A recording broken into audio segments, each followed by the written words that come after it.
Estimados colegas, tengo el gran placer de presentarles un tema muy afín a todo lo que hemos visto de neoplasias. Les he dado el tratamiento homeopático del paciente neoplásico, los remedios de la agonía, los remedios para poder tolerar la radioterapia y la quimioterapia, los remedios de los pacientes neoplásicos terminales, que aún todavía lo seguimos viendo, y muchos otros temas en relación a la neoplasia, y nos quedan la dieta anticáncer por ver y los marcadores tumorales tan útiles hoy en día. La dieta anticáncer. La utilidad es que sirve para prevenir la aparición de las neoplasias, para retardar su evolución y para su curación. Las tres cosas. Esta clase, que van a durar más o menos 8 clases de 1 hora, tienen su basamento científico. Y abajo de cada aseveración e investigación van a tener la bibliografía de donde ustedes pueden ampliar lo que yo les estoy dando aquí.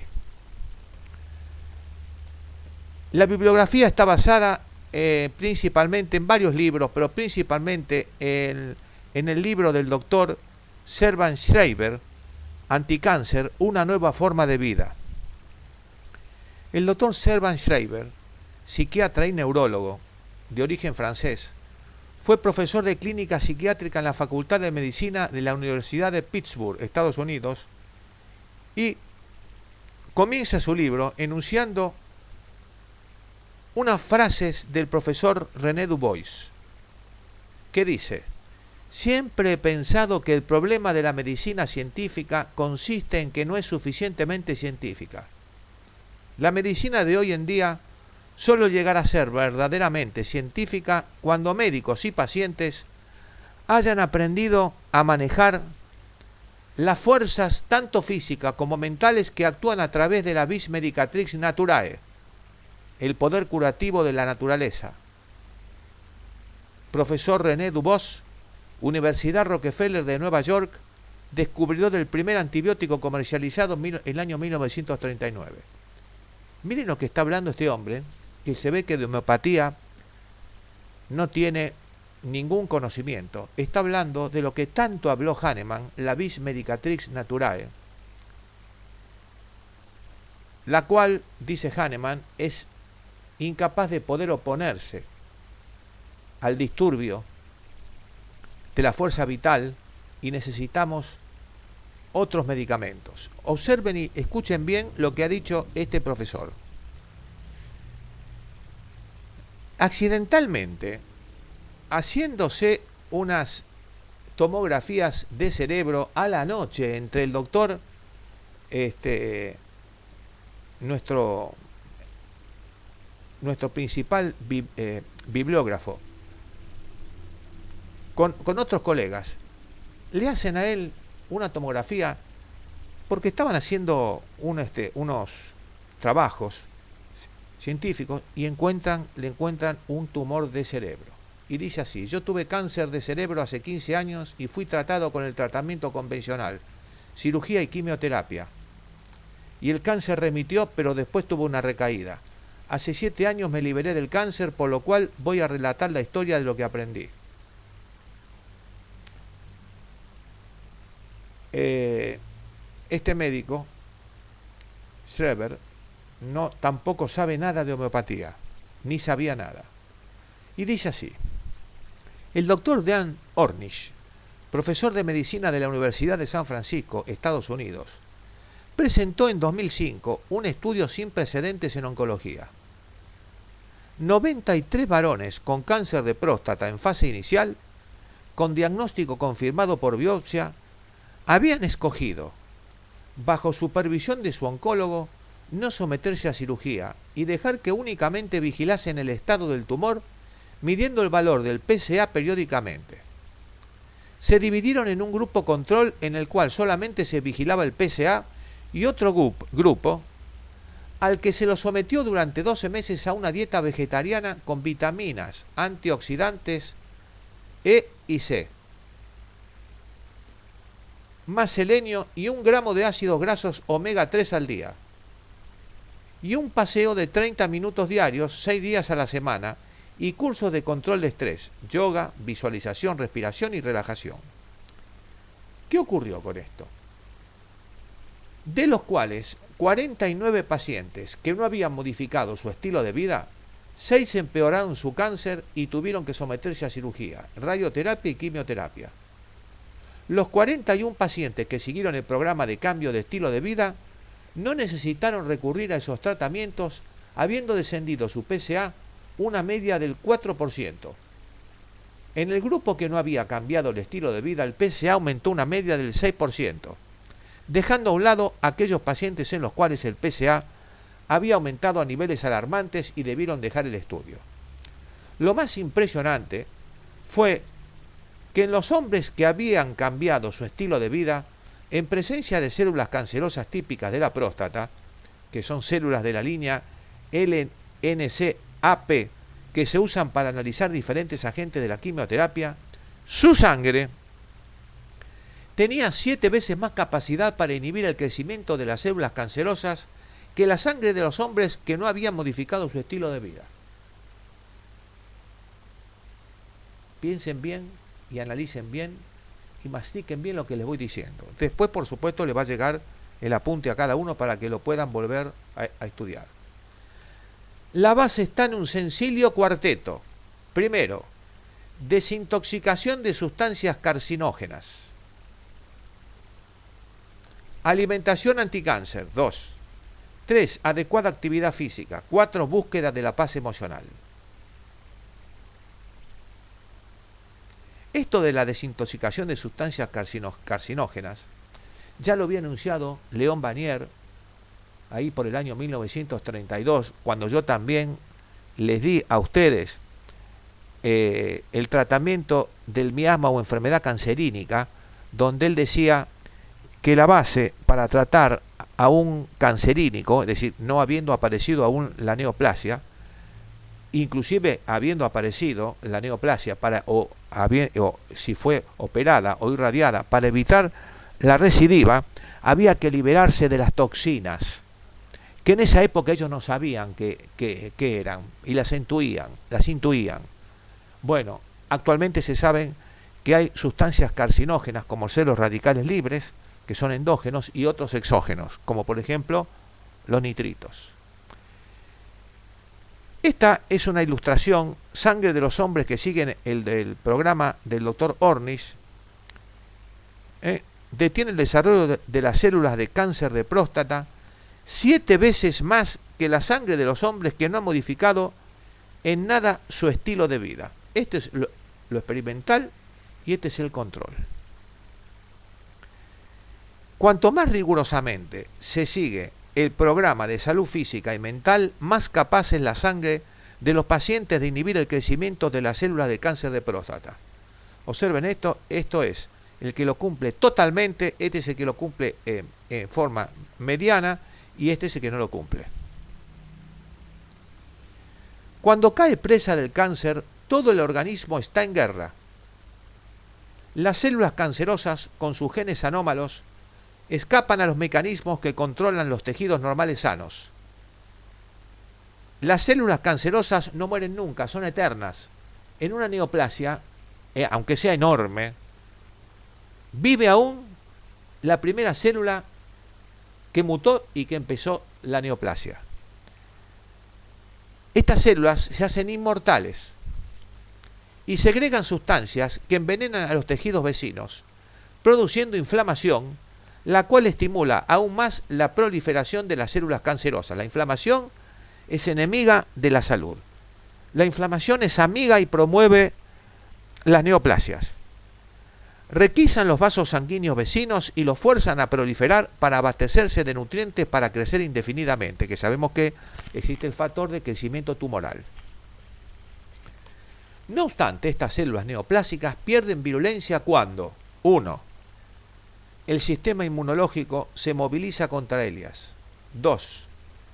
El organismo se niega a generar la inflamación sin la cual no pueden crecer ni invadir nuevos territorios. 3. Cuando los vasos sanguíneos se niegan a reproducirse y facilitar su crecimiento. Observen bien esto. Quiere decir que hay que mantener al máximo en funcionamiento el sistema inmunológico. No tener inflamación en ninguna parte. Y vamos a ver qué sustancias de los alimentos hacen que los vasos sanguíneos nieguen a reproducirse por el factor de crecimiento tumoral. Estos son los mecanismos que se pueden potenciar para impedir que aparezca la enfermedad.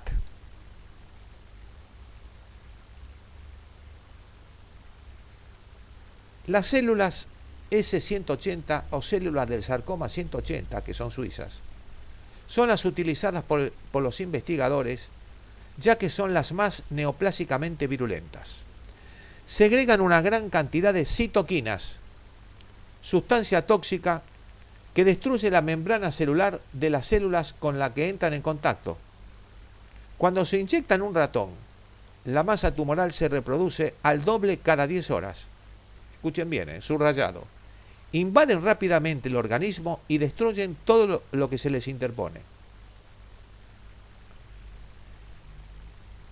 Escuchen el experimento que hizo el doctor Zheng Kui en su laboratorio de Carolina del Norte de la Universidad de Wake Forest, Estados Unidos, en su cátedra de biología. Este es el profesor Zheng Kui. Investigando sobre el metabolismo de los lípidos, inyectó miles de células S180, que ya les dije que son las que se usan, es una variedad de células sarcomatosas, intraperitonealmente a ratones, los cuales ya se había comprobado no sobrevivirían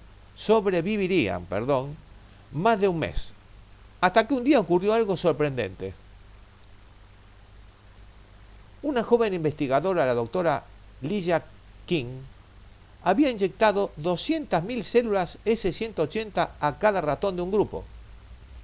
El ratón número 6 no presentó ningún síntoma de neoplasia, habiendo muerto el resto de los ratones.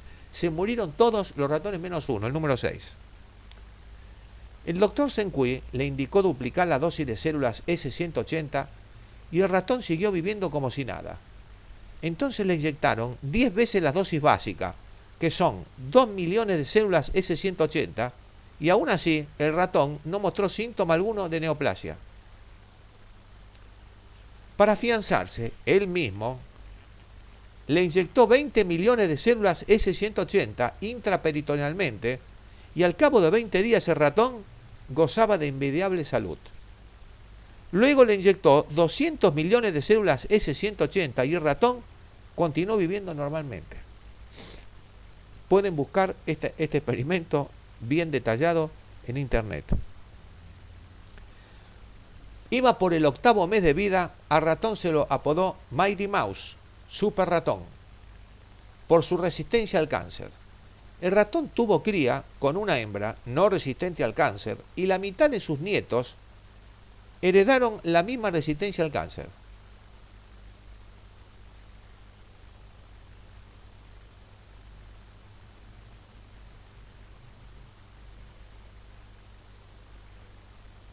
El doctor, acá ve de nietos, pienso que debe ser hijos, pienso que debe ser hijos.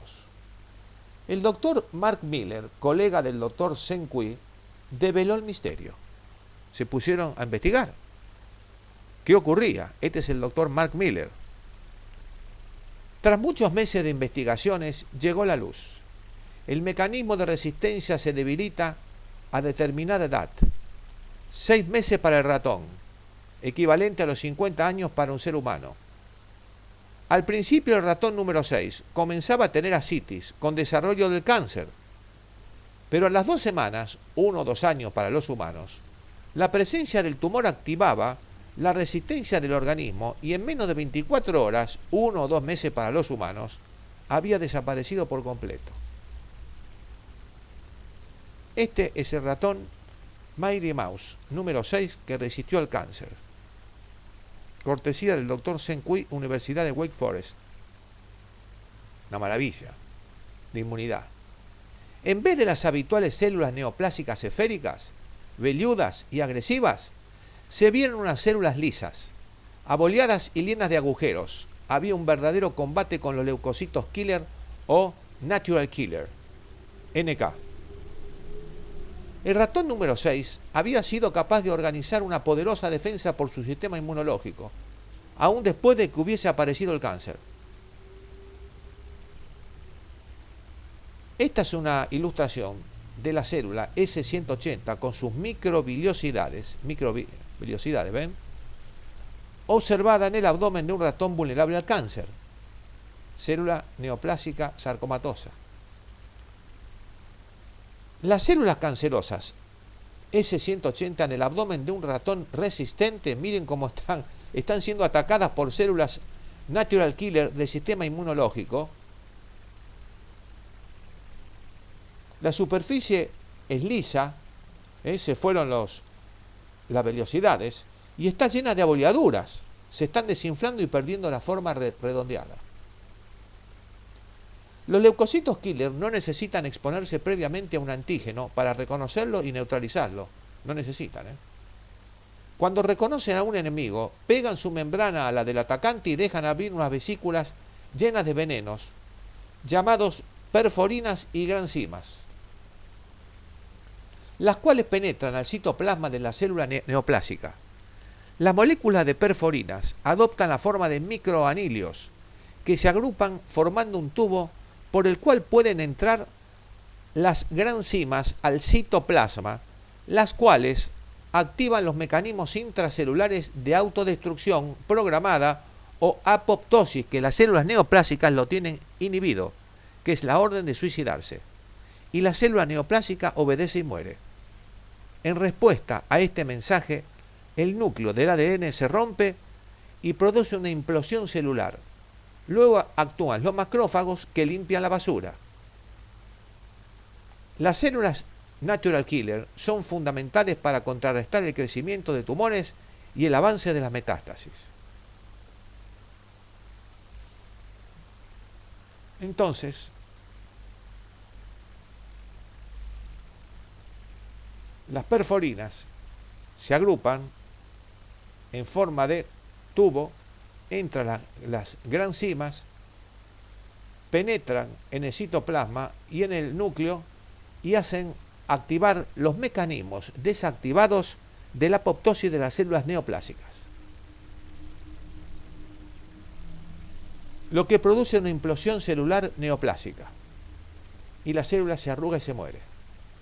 El problema fundamental radica en que por diversas circunstancias aún no del todo conocidas, edad, genética, tóxicos, las células natural killer son incapaces de reconocer a las células neoplásicas como extrañas y no las atacan.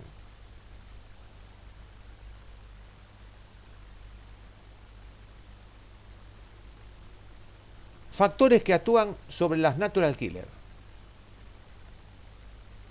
Los natural killers están inhibidos, primero, por la típica alimentación occidental, que favorece los procesos inflamatorios y los radicales libres. El estrés, la ira y la depresión. 3. El aislamiento social.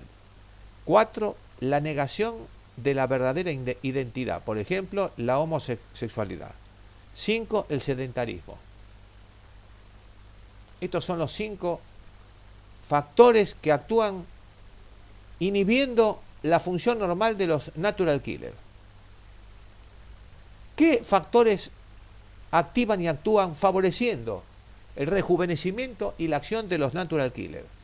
1. La alimentación mediterránea, la india y la asiática, porque son antiinflamatorias. 2. La serenidad y la alegría. 3. El apoyo de la familia y de los amigos. 4. La aceptación de sí mismo con los valores propios y la historia personal. 5. La actividad física regular.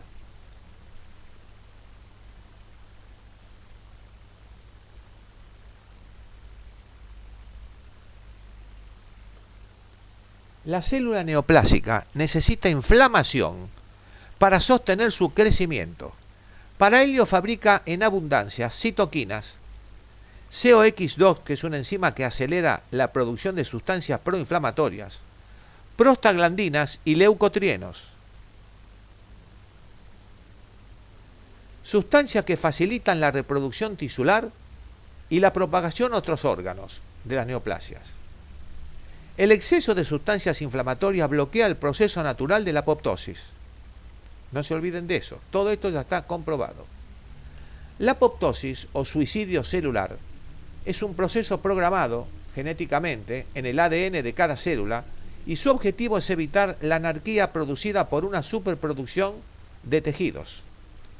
Las células inician la apoptosis de manera natural como respuesta a señales que les indican que un tejido sano ha creado ya suficientes células. Entonces paran, porque si no, el crecimiento de los órganos sería incesante. Por lo tanto, además de estimular su propio crecimiento, las células cancerosas están protegidas ante la muerte, son eternas.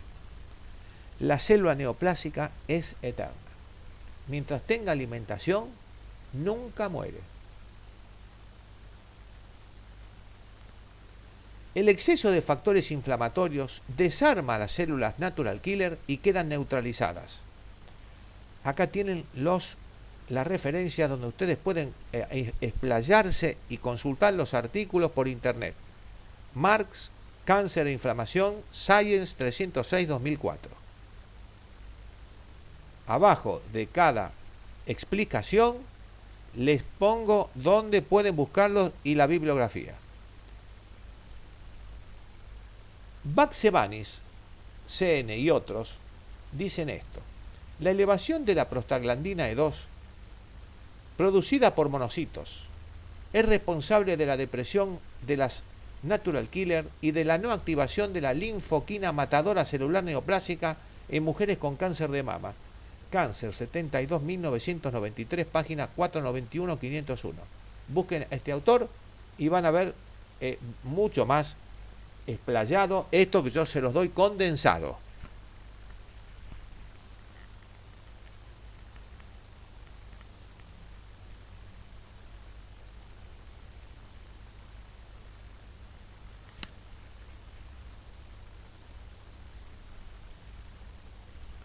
Las células cancerosas actúan como una herida que no se cura. Producen sustancias inflamatorias, citoquinas y quimioquinas, las cuales estimulan el crecimiento local del tumor, la angiogénesis y atraen a células inmunes desactivadas, las cuales a su vez producen más factores inflamatorios. Esto que yo les puse acá, los monocitos. Recuerden que la elevación de los monocitos es un síntoma de neoplasias, principalmente de linfomas. Tengan cuidado cuando aparecen una monocitosis. Investiguen, pueden haber otras neoplasias, investiguen los linfomas. Y entonces pidan un marcador, que ya lo vamos a ver, como ser la beta 2 microglobulina, y háganle un estudio, un escáner, a ver si no tiene algún ganglio, pero un estudio se corresponde con el otro.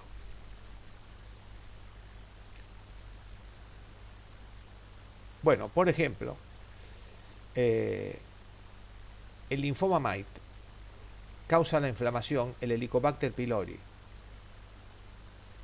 El cáncer de bronquios, sílice, amianto, humo del cigarrillo. El mesotelioma, el amianto. El esófago, metaplasia de Barrett. El hígado, virus de hepatitis B y C.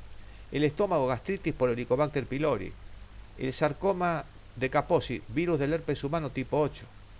De vejiga, esquistosomiasis. Colon y recto, enfermedad inflamatoria del intestino. Por ejemplo, colitis ulcerosa, enfermedad de Crohn. El de ovario, enfermedad inflamatoria de pelvis. Remodelación de los tejidos. Y el de cáncer, el de útero, el papiloma virus o el HPV. Entonces vemos que todos estos factores producen inflamación en ciertas zonas que después se trasunta en la proliferación anárquica, o sea, la neoplasia. Y hay muchos otros más.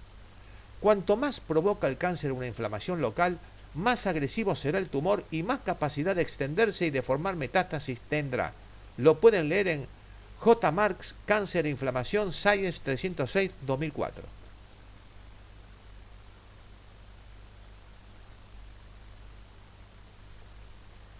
Entonces aquí tenemos el proceso inflamatorio normal, una lesión producida en un tejido atrae a las células inmunitarias, ¿ven? Hay un daño en un tejido, una bacteria, un golpe, etcétera, y producción de citoquinas y quimioquinas atraen a las células inmunes que persiguen y destruyen a las bacterias y estimulan la generación de células y vasos sanguíneos con el fin de reparar la herida. Se completa la reparación y la situación vuelve a lo normal. Este es el mecanismo normal. Pero ¿qué pasa con el círculo vicioso del cáncer? Las células cancerosas actúan como una herida que no se cura.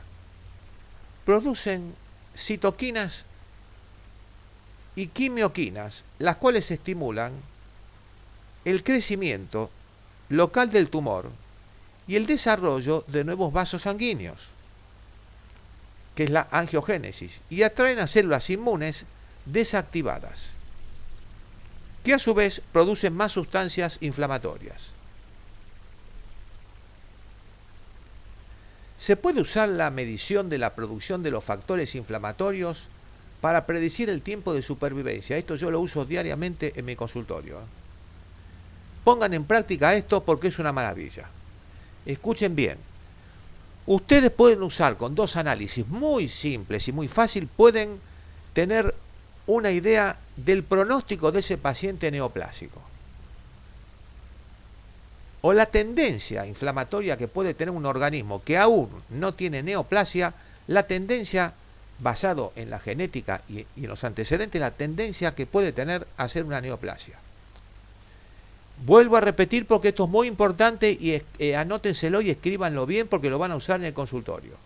Se puede usar la medición de la producción de los factores inflamatorios para predecir el tiempo de supervivencia. Estudio en Glasgow, Escocia, Crumley y otros, pronóstico de los pacientes con cáncer inoperable de esófago-estómago, basado en la medición de la inflamación, British Journal of Cancer, 94-2006, páginas 637 y 641. Se los voy a mandar para que el que quiere profundizar este estudio lo va a hacer y les voy a dar la pauta. Miren, los pacientes que presentan menores niveles de inflamación pueden llegar a vivir el doble del tiempo que los demás pacientes.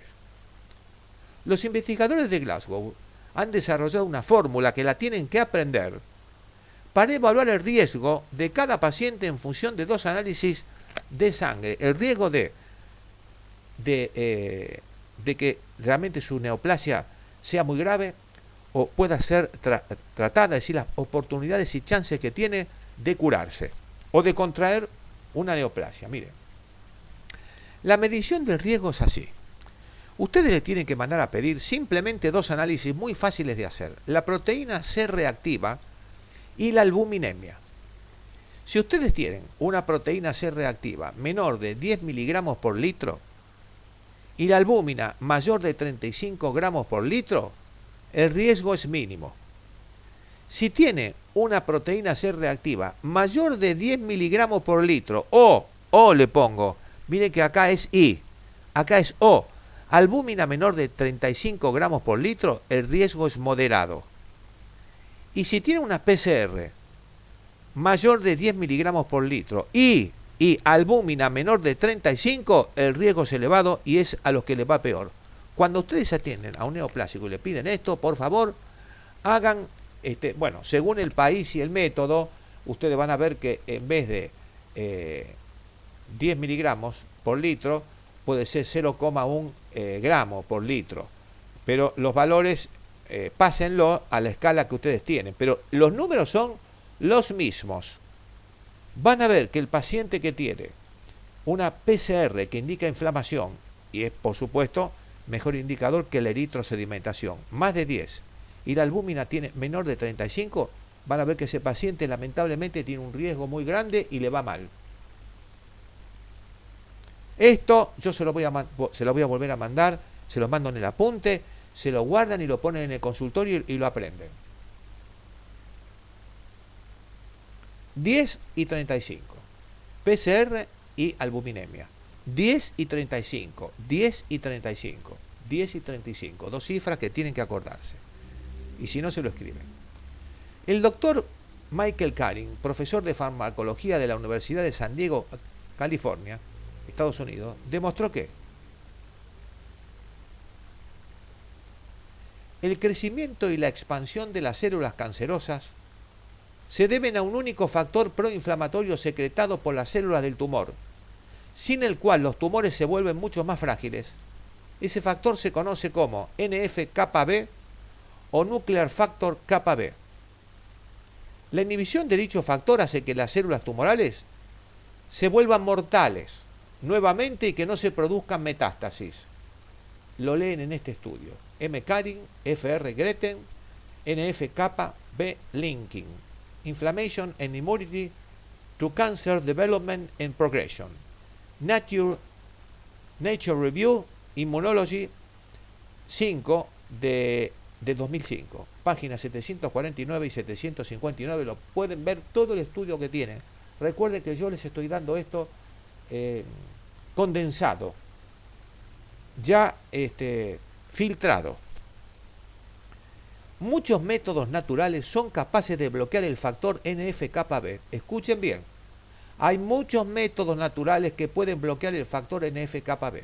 Primero, las catequinas del té verde, escuchen bien, las catequinas del té verde. El resveratrol del vino tinto, acá le falta una S.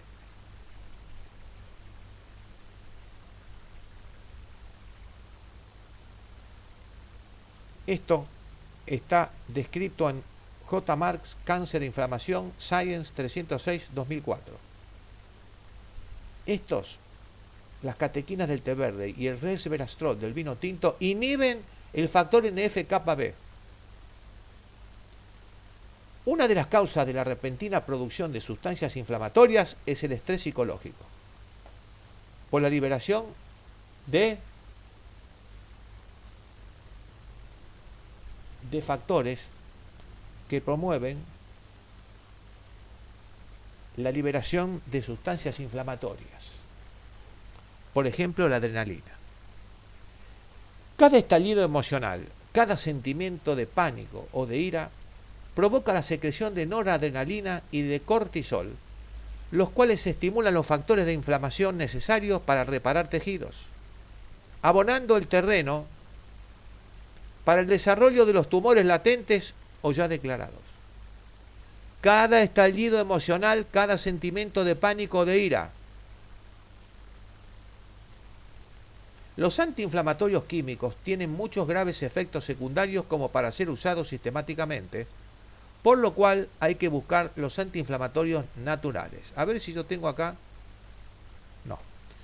Miren, hay una estadística que yo la recogí de un periódico hace varios años, de la Federal Drug Administration de Estados Unidos, la FDA, donde demuestran que en Estados Unidos mueren por año, escuchen bien, 430.000 personas por antiinflamatorios principalmente y otras drogas alopáticas prescriptas por los médicos. Y hay otro tanto de 450.000 de personas que mueren en Estados Unidos, súmenle, casi son 900.000, por automedicación de los antiinflamatorios. ¿Yo qué hice? Lo extrapolé al mundo. ¿Saben cuántas personas mueren en el mundo por los antiinflamatorios por año? 10 millones. ¿Cuántos países hay que no tienen 10 millones de habitantes? 10 millones de habitantes mueren por iatrogenia, principalmente por los antiinflamatorios y analgésicos en el mundo. Sin embargo, se siguen vendiendo y se siguen prescribiendo.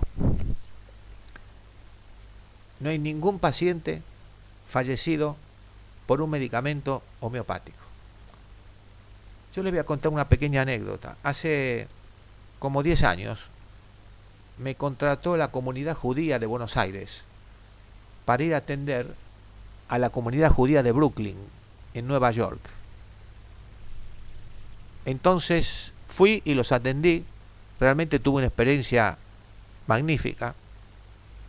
Yo no soy judío, ellos se daban cuenta que yo no era, pero me trataron magníficamente bien, maravillosamente bien. Tengo un gran respeto por ellos. Inclusive fui con mi esposa, el que estuvo en el barrio judío que tienen en Brooklyn, tienen unas universidades maravillosas. Van a ver que van vestidos a la usanza tradicional judía, y bueno, nosotros no. Entonces, cuando íbamos a los restaurantes, en los desayunos, los únicos, digamos, entre comillas, extranjeros o no judíos, a la vista resaltaban que era mi esposa y yo, nada más que por la vestimenta. Sin embargo, nunca nos dijeron nada en absoluto y nos respetaron. Me venían a buscar al consultorio donde yo atendía con unos coches últimos modelos maravillosos y me llevaban a sus casas para que atienda a los hijos. Tengo el mejor de los recuerdos. Atendí más o menos un año allí, y después no tuve, por cuestiones de tiempo, no pude ir más. Pero tengo mayor de los recuerdos, el mejor de los recuerdos, y un agradecimiento eterno a esta comunidad judía de Brooklyn, que me trató como si fuera uno más de ellos. Entonces, ¿yo qué hice cuando fui la primera vez? Momentito, tengo que ir a hablar con el farmacéutico, a ver qué medicamentos tiene, si son los remedios que yo uso.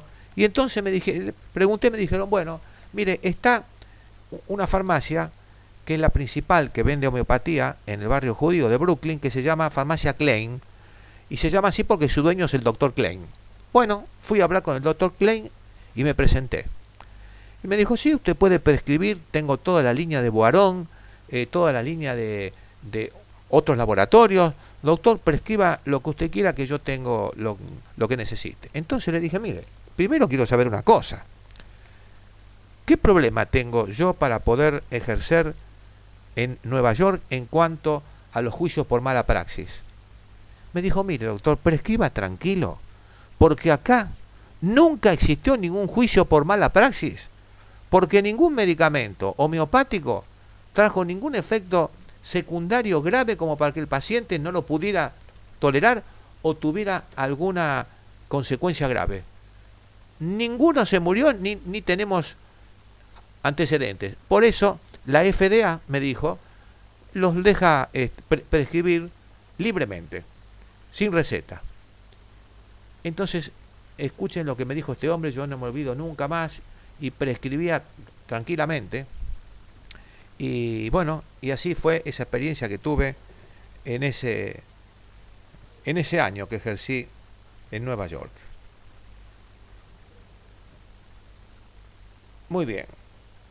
Estos son factores que agravan la inflamación.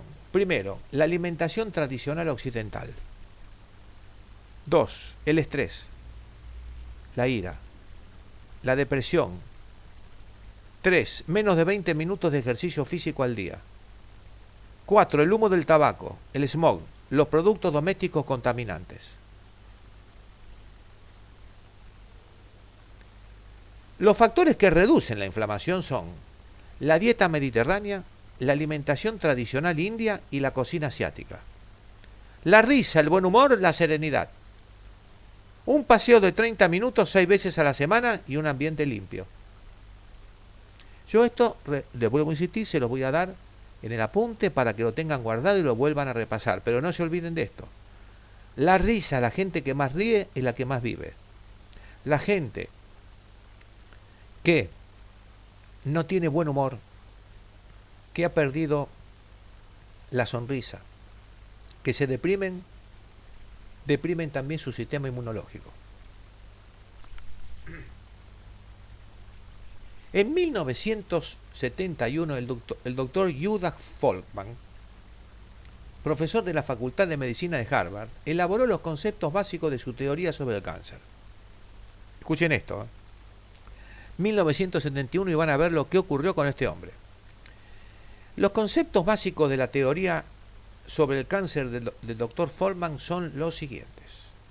Primero, los microtumores no pueden convertirse en cánceres peligrosos sin crear una nueva red de vasos sanguíneos que los alimenten. En esa época no se conocía el factor de crecimiento tumoral. Para ello producen una sustancia química llamada angiogenina, la cual obliga a los vasos a acercarse al microtumor y a formar nuevas ramificaciones. 3. Las metástasis son peligrosas solamente cuando pueden, a su vez, atraer nuevos vasos sanguíneos. 5. Los tumores primarios grandes propagan las metástasis, pero impiden que estos territorios alejados se hagan demasiado importantes, produciendo, escuchen bien, los tumores primarios grandes propagan las metástasis, pero a su vez impiden en estos territorios alejados que las metástasis sean tan grandes de forma tal que el individuo muera y los destruya al primario grande. ¿Por intermedio de qué? De producción de una sustancia química que inhibe el crecimiento de nuevos vasos sanguíneos que se llama angiostatina. Esto explica por qué pueden aparecer metástasis de repente después de que se haya extirpado quirúrgicamente el tumor. ¿Vieron? Se extrae el tumor y el individuo a los pocos meses aparece con metástasis en otro lado. ¿Por qué? Porque le falta la angiostatina producida por el tumor madre, que hace que mantenga a raya a las metástasis. Por supuesto que a este profesor en esa época le dijeron loco. Muy bien, esta es la angiogénesis o neovascularización, que consiste en la proliferación de nuevos vasos sanguíneos. El proceso transforma un pequeño grupo de células anómalas, como tumor in situ, por ejemplo, en una enorme masa que puede invadir otros órganos. El tumor es in situ, pero se transforma avanzan los vasos sanguíneos. Cualquier intervención, ya sea mediante un régimen alimenticio u otro, si interfiere en la creación de nuevos vasos sanguíneos, puede impedir el crecimiento de los tumores y mantenerlos en el estado latente. En determinadas circunstancias, hasta puede hacer menguar otros tumores existentes. Escuchen bien. El doctor Michael O'Reilly, del equipo del doctor Folkman, descubrió tiempo más tarde la angiostatina. Él la descubrió. En ratones resistentes a las metástasis. En 1994, estos resultados fueron publicados en Cell. Aquí tienen ustedes dónde pueden recurrir y estudiar estas investigaciones. La angiostatina, un nuevo inhibidor de la angiogénesis que media en la supresión de la metástasis por Lewis-Lang, en un carcinoma de Lewis-Lang. Cell, 1994, páginas 315 y 328. Se demostró que la angiostatina atacaba los vasos sanguíneos de rápido crecimiento, pero no afectaba a los vasos preexistentes, ni a las células sanas. Miren qué importante. La industria farmacéutica elaboró sustancias similares a la angiostatina, que es el Avastin, pero los resultados fueron decepcionantes y los efectos secundarios resultaron graves. Lamentablemente no se pudo aún imitar a la naturaleza. Pero existen sustancias naturales que inhiben la angiogénesis neoplásica. ¿Cuáles son? El champiñón comestible común, determinados tés verdes y determinadas especias e hierbas. Esto lo pueden leer en un artículo de Rose y Connolly, regulación de la angiogénesis tumoral por los ácidos grasos de la dieta y los eicosanósidos. Nutrición y cáncer, 2000, páginas 119 y 127. 2. Cualquier cosa que reduzca la inflamación. Publicado por Siche, Jones y Gulino. el rol de las prostaglandinas E1 y el cobre en la angiogénesis. Journal of the National Cancer Institute, 69, 1982, página 475 y 482.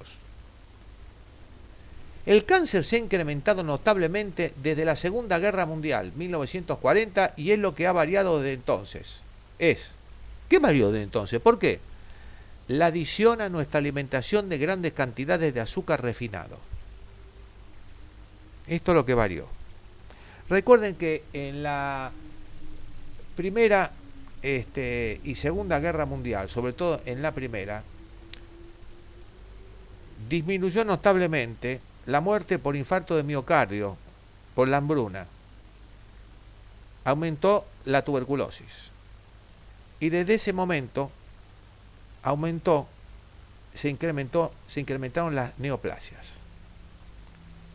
Primero por esto. Segundo, cambios en los métodos agrícolas y ganaderos y como consecuencia cambios en nuestros alimentos. 3. Exposición a una gran cantidad de productos químicos que no existían antes de 1940. Mire, esto que yo le puse acá, estas vacas, alimentadas con soja transgénica y otras cosas, yo les voy a contar una experiencia que la viví. Hace como unos 10 años, siempre quise ir a visitar donde había nacido mi abuela, la madre de mi padre. Y que había nacido en Asturias, en un pueblo que se llama La Espina. Mi papá tenía la misma cara que mi abuela, mi hija tiene el mismo rostro que mi papá y que mi abuela. Se llamaba Constantina. Entonces me fui a La Espina. Me fui a esa maravillosa tierra asturiana. Me fui con mi esposa. Me costó encontrarlo porque era en una montaña, en una aldea de cuando yo llegué. Tuve que ir con el coche, ahora hay ruta. En esa época mi abuela se vino para acá en el año 1905, tenía 15 años, había nacido en 1890, presa de la hambruna y la tuberculosis que había en esa época. Y llegué y había más o menos 10 casas de un lado y 10 casas del otro en la cima de la montaña, y no había nadie en la calle. Entonces yo me dije, ¿a quién le pregunto acá? Bueno, me animé y en una de las casas, en la punta, golpeo y sale una señora y le pregunto y le explico: señora, mire, yo vengo de Buenos Aires, a ver si usted o si alguno sabe o me pueden indicar dónde debería ir para encontrar la casa de mi abuela. De estas 10 casas que había, o 12, algunas tenía que ser en la cima de la montaña, se veía todo el valle y otros pueblos. Entonces me dijo, mire, yo soy una mujer joven, pero tengo a mi suegro que tiene 88 años, que está postrado en la cama, y él, tal vez lo sepa. Entonces va y viene el esposo. Y me dice, bueno, mire, ¿cómo se llamaba su abuela? Entonces le dije, Justa Constantina Fernández. Y este hombre la recordó a la familia. Y el hombre no podía bajar porque estaba en un primer piso postrado en la cama. Vaya a saber por qué dolencia. Pero el hijo me indicó la casa que estaba justo enfrente de donde yo había ido y me emocioné profundamente. Entonces nos hicimos amigos con la familia y yo me animé a preguntarle y le dije a mi mujer, ¿de qué viven esta gente acá arriba? ¿De qué viven? Si no, todo piedras y más piedras. La montaña y arriba no había campo, nada. Entonces le digo, señora, yo le voy a hacer una pregunta indiscreta a su marido. ¿Ustedes de qué viven acá arriba, gente joven? ¿Cómo se mantienen? Ah, ¿quiere verlo? Entonces me dice, venga al galpón. Tenían un cobertizo, un galpón bastante grande, como de unos 30 metros más o menos. Y abre la puerta y veo, y había 6 vacas, enormes las vacas, pero le puedo asegurar que yo no vi una cosa igual. Yo les calculo que cada vaca tendría más o menos unos 4, 5, 6 metros. Era una cosa monstruosa. Y estaban, como ven ustedes en esto, en el dibujo este, estaban entre dos paredes de madera y las alimentaban. Y le digo, ¿qué le dan de comer? Y le daban un alimento transgénico artificial. Y de ahí sacaban la leche.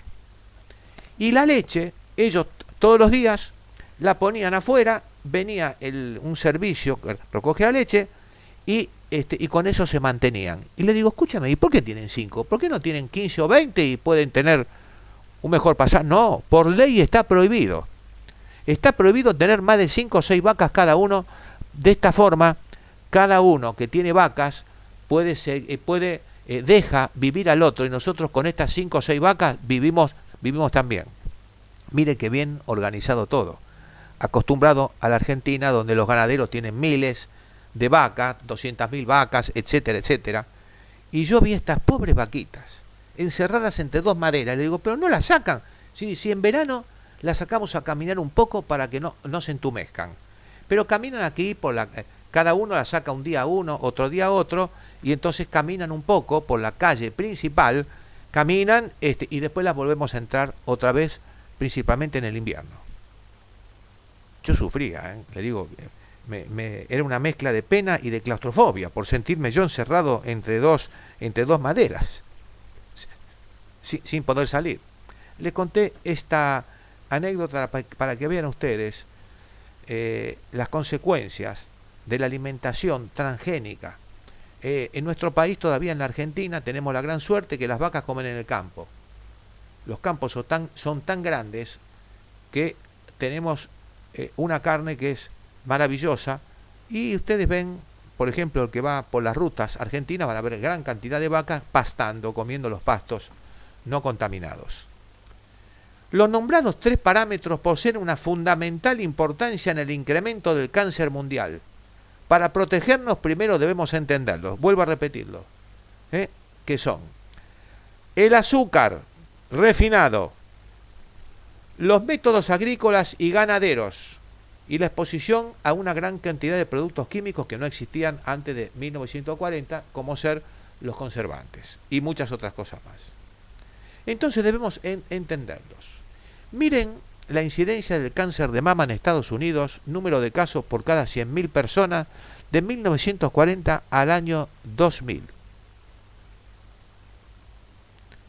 Teniendo en cuenta el envejecimiento. Miren el aumento de las neoplasias de mama en un país de primer nivel.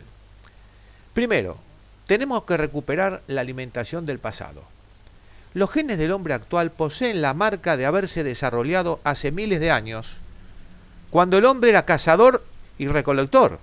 Recuerden, el hombre que nació, no nació vegetariano, ni comía dieta mediterránea. Cazaba y recolectaba. Entonces, ¿qué iba a cazar? Animales.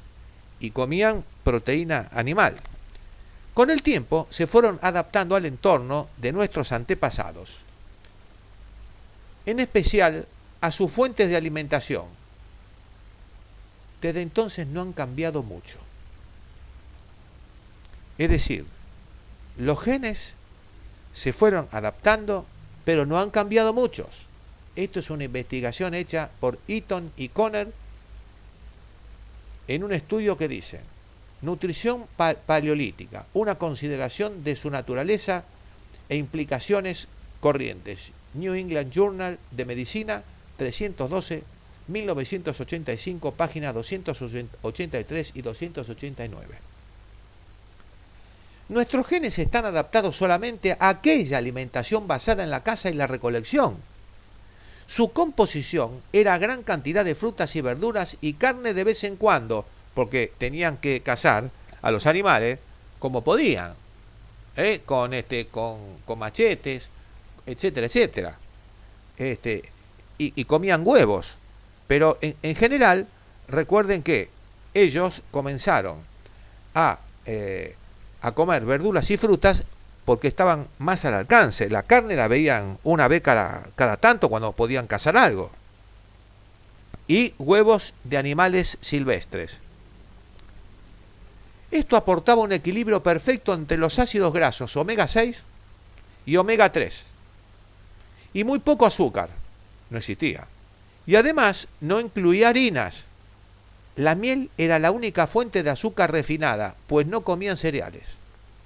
No incluía harinas, no comían cereales porque no lo conocían. En la actualidad, las estadísticas del mundo occidental revelan que el 56% de nuestras calorías proceden de 3 fuentes que no existían en la época en que desarrollaron nuestros genes.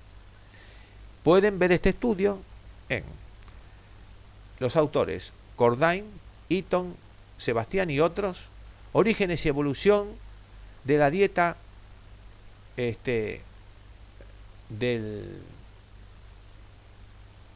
occidental. Salud e implicaciones en el siglo XXI. American Journal of the American Nutrition 81, y dice así: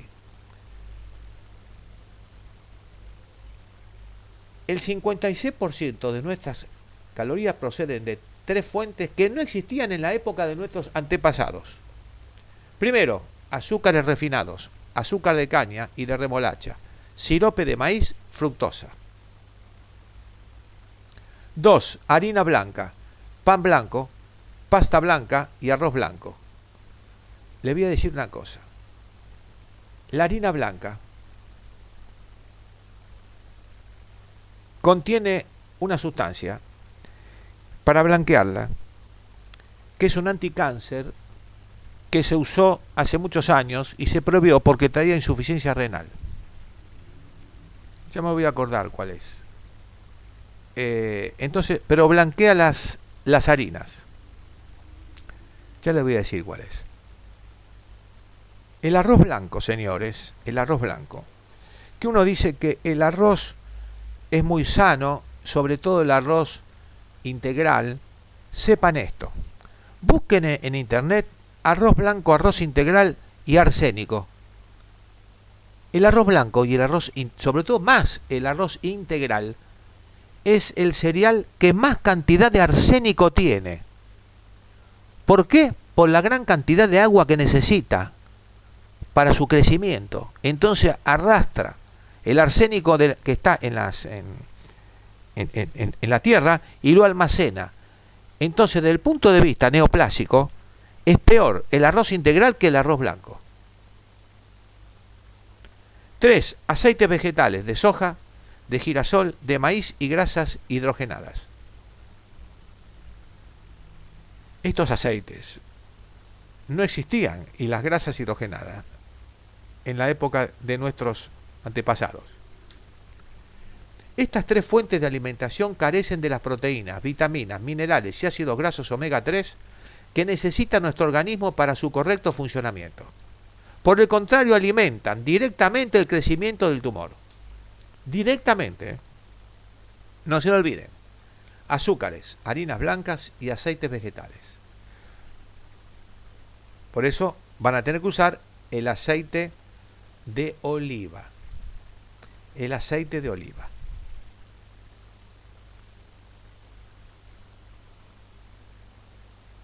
Observen esto. ¿Qué pasó en un estudio del cáncer de mama por cada 100.000 mujeres en la población inmigrante china residente en San Francisco, comparada con la de las mujeres chinas que no emigraron de China? Observen esto, miren. Estas son las mujeres que emigraron de China y esta es la que no emigraron. Miren la diferencia de la incidencia: 75 años, 65 años, 55 años, 45 años y 35 años. Bueno, 15 y 25 años. Esto es en San Francisco y esto es en Shanghái. Más claro. Está muy claro. Esto es un estudio muy profundo que se hizo y aquí tienen ustedes la demostración de cuánto influye la alimentación. El cáncer se alimenta del azúcar. El consumo de azúcares refinados se ha disparado. Nuestros genes se formaron con un entorno en el que cada individuo consumía un máximo de 2 kilos de miel al año. Escuchen bien. El hombre de las cavernas, nuestros antepasados, consumían más o menos 2 kilos de miel al año. En 1830 el consumo ascendió a 5 kilos al año y al final del siglo XX alcanzó la cantidad de 70 kilos de azúcar al año. No está calculado lo actual. Un estudio hecho por Cordain, Eaton y Sebastián y otros, que ya lo vimos, Orígenes y evolución de la dieta occidental, salud e implicancia en el siglo XXI, American Journal of the American Nutrition, páginas 341 y 354 de 2005. Observen esto, miren la estadística de la variación de consumo de azúcar refinado entre 1820 y 2000, ni hablemos de lo que es ahora. 2 kilos por persona en el Paleolítico, que es cuando se formó nuestro cuerpo, 5 kilogramos al año en 1830 y 70 kilos al año en 2004. Señores, vamos a dejar acá hasta la próxima clase, donde después vamos a seguir con estas investigaciones hermosas.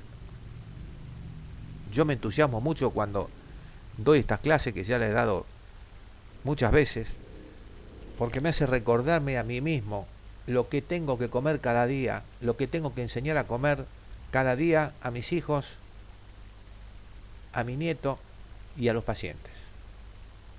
Les agradezco vuestra presencia. Miren, acá está, Primera Guerra Mundial, Segunda Guerra Mundial. Miren cómo baja en la Primera Guerra Mundial el consumo y en la Segunda Guerra. Y después aumenta de nuevo. Les agradezco vuestra presencia. Nos vemos en la próxima clase. Ha sido un placer estar con ustedes. Muchas gracias otra vez.